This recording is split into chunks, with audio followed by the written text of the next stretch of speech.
Okay,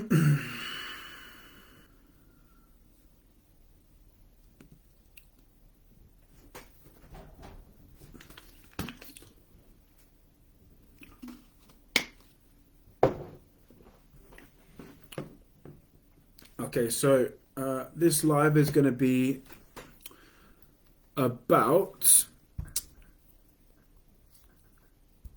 So this live is going to be about clinical reasoning.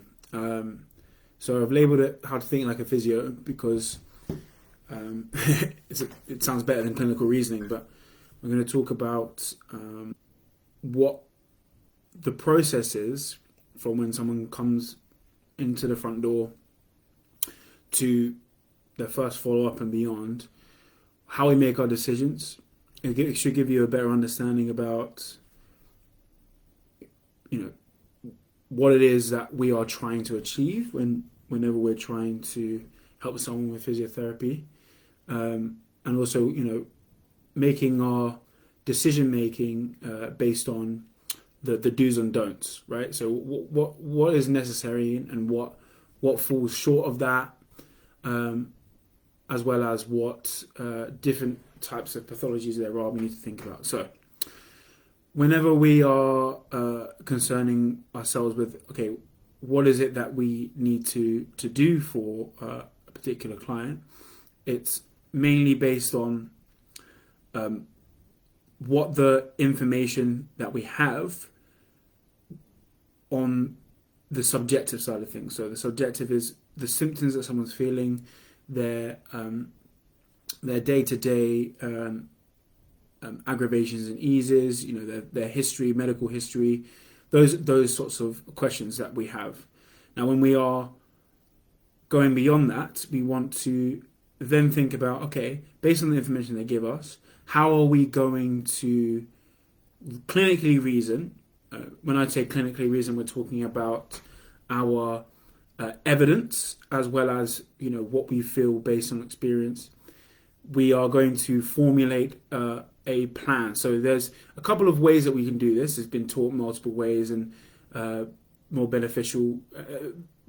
Different clinicians will use different things, but one of the things that uses Moscow, which is must, should, could, would, that process.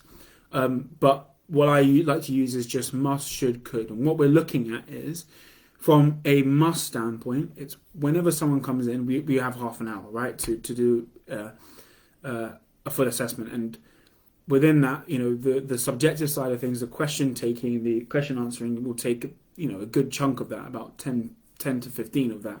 Now, if we want to be as effective as possible, we need to think about, okay, what is it that we must do? Now, when we think about the must-dos, is about the things that are most serious, the things that we as physios cannot deal with. So, do we need to do a specific test that will rule out particular injuries that we cannot help with? Now, when we're thinking about that, if I were to take, for example, a knee, when we look at a knee, we're going to test, okay, what are the things that we can't deal with? The things that we can't deal with are full ligament tears, fractures, any other more serious pathologies like that. Now, when we think about why it's under the must list in terms of what we need to test, it's under the must because it is something that's quite sinister and serious that needs to be dealt with immediately. Now, as soon as we've ruled that out, we then move into the shoulds. Now, when thinking about shoulds, we're thinking, okay, I think based on the information that someone has provided to me on their condition, I think that this is the potential diagnosis that could be present with them, or diagnoses, so multiple diagnoses based on the information given. Now, when we think about that, we are going to say, okay, there are some specific tests, either special tests, range of motion tests, muscle strength tests, that are going to give me the best information, best answers to the information I already have, right? Now, when we're thinking about that, let's say take a knee, for example. If I think that they have an issue with their kneecap, then I'm going to do those tests based on what we've learned at university, etc., and studied, that are going to rule out, do they have that issue that I think they have, or is it something else? Because a lot of the time when we look at something, when someone describes their pain, it might not actually be present in that area they think it is. And that's called sort of referral of pain. Now, once we do the shoulds, so once we have done the must and the shoulds, what we should have now at this point is a more condensed idea about what someone has. We don't know for 100% sure until we get imaging, which is not available to everyone. But once we have formulated the must and the shoulds, we then can move on to the coulds. Now, the coulds are basically everything that we have not done that may be saved for a second appointment or third appointment in order for us to, okay, we're just going to have a look at this. I don't think it's the case, but we might as well, and it will give us a better picture about things overall. For example, this could be looking at some more functional movements like a squat, a sit to stand, a lunge, because these are some things that in someone's day-to-day is actually going to be quite relevant and quite important for them to do.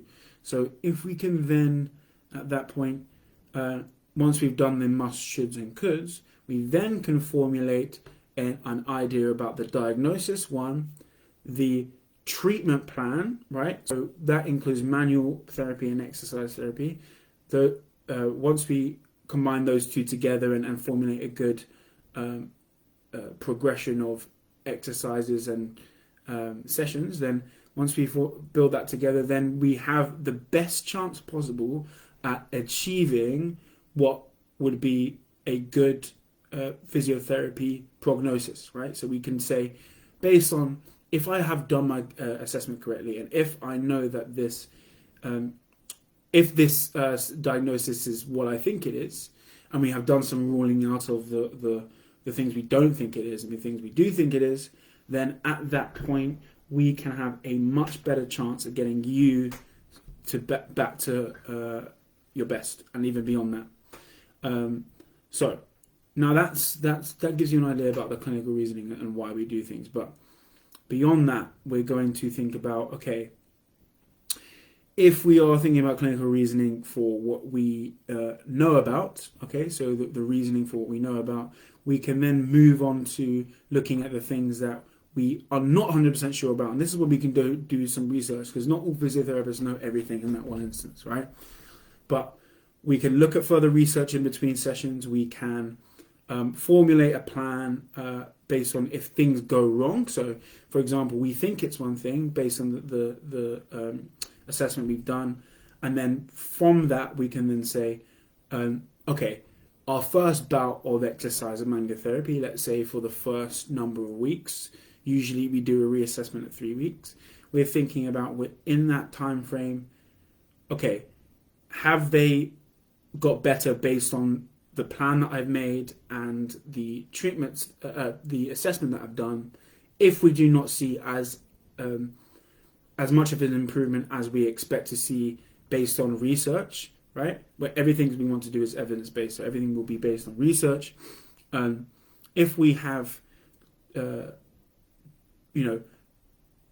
not successfully formulated the best plan possible, or may need a few tweaks in there, that's where the reassessment will come in, and that's when we can make some retweaks, okay? So once we have made some retweaks, that is something that with physio is always ongoing, so we're always going to make some changes here and there, because what happens is your symptoms change. You might see, for example, I've been using knee as a main example, you might see that, okay, the initial pain that you had has now moved elsewhere and has now started to be something that's a little bit more localized elsewhere. It may have been quite a widespread area of pain, kneecap, thigh, down into the leg, and now it's more specific to a particular point in that kneecap.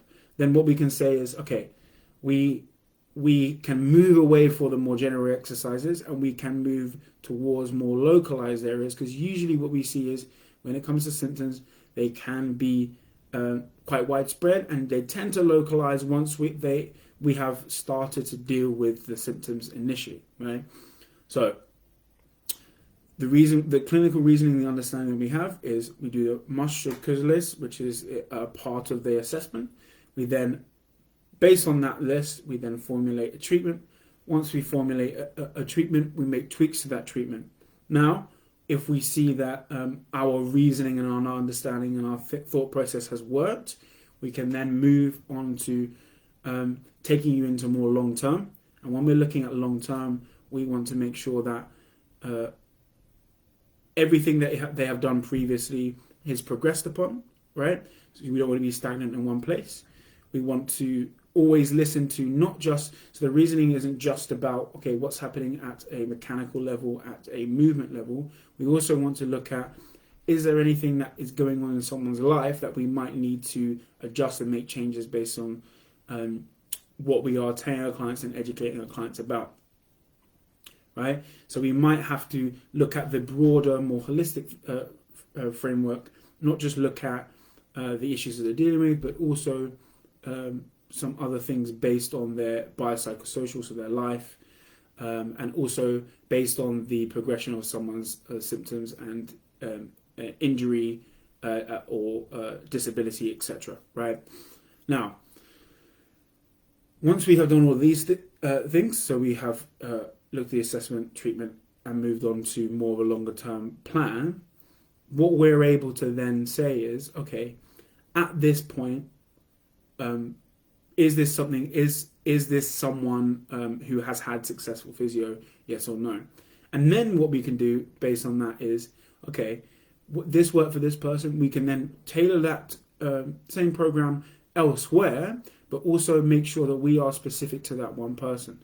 So when we are thinking about our treatment plan, and assessments, we're always going to be specific to that one person, but also use our the evidence that we have found previously to then build a case and build a better understanding for similar type of injuries.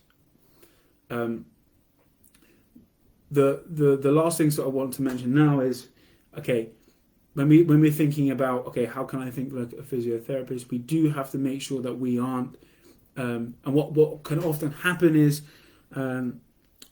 based on, let's say in a busy NHS setting, we focus on just the thing at hand, and we have to make sure that we are looking at the bigger picture as much as possible, while also being very specific at the same time, which is quite a difficult thing to do.